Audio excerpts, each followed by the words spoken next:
Nasdaq shares closed fractionally higher today, and they're more or less unchanged in after hours. And joining us now from Orlando to discuss the Nasdaq penalty for the Facebook debacle is Tom Jelneck. He's the owner of On Target Web Solutions, an internet marketing firm. Tom, thanks so much for joining us.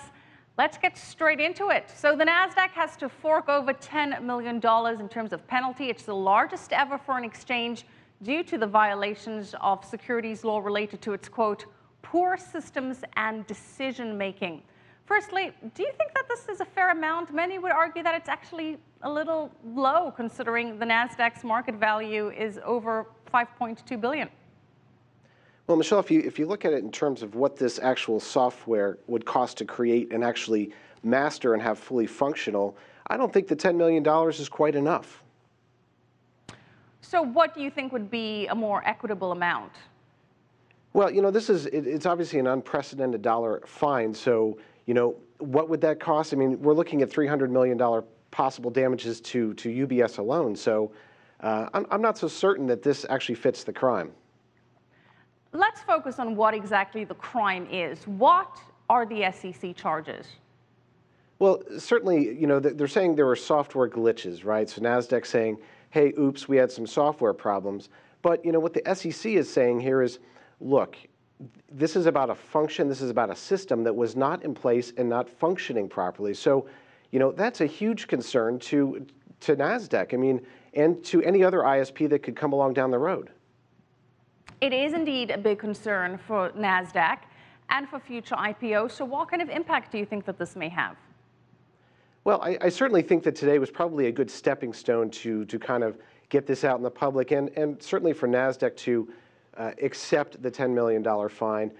They're not, confirming or denying any guilt here, but I think it's a good signal to future ISPs to see, it looks like they're really trying to get their act together in terms of hiring more engineers, et cetera, to not let this happen again.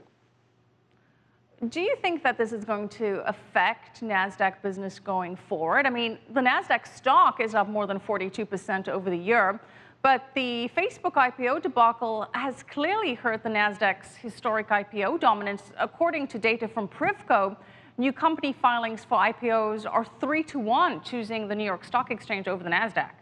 So how much of this? Yeah. Carry on.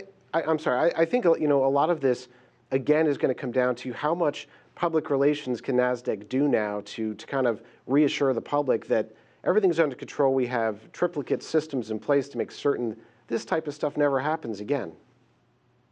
Well, is this something that's happened to other exchanges in the past? I don't think nearly on a global scale like this, and not to my knowledge. But you can be certain, Michelle, that they're scrutinizing this very closely, and certainly I'm hoping that they're taking a lot of this to heart as well and beefing up their systems as well. Well, the Nasdaq has taken some action and to beef up its own vigilance process. And in terms of the penalty, the Nasdaq also plans to pay $62 million to trading firms that lost money due to the technical glitches associated with Facebook's debut.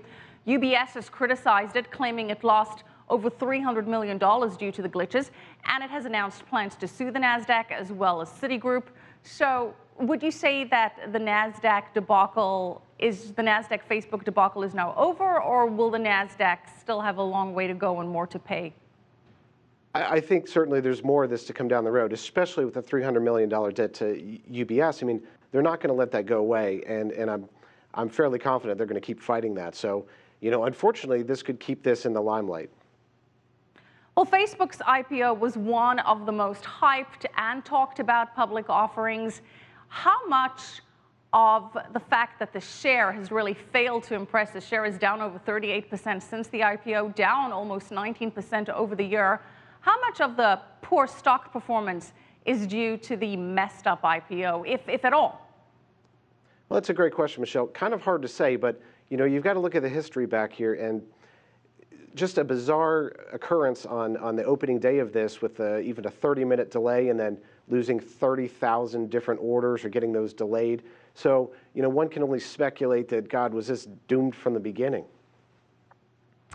Yeah, okay. Well, It hasn't been a good day for Facebook shareholders. The stock down 3.4% today. We're going to have to leave it there. Our thanks to Tom Jelneck, owner of On Target Web Solutions.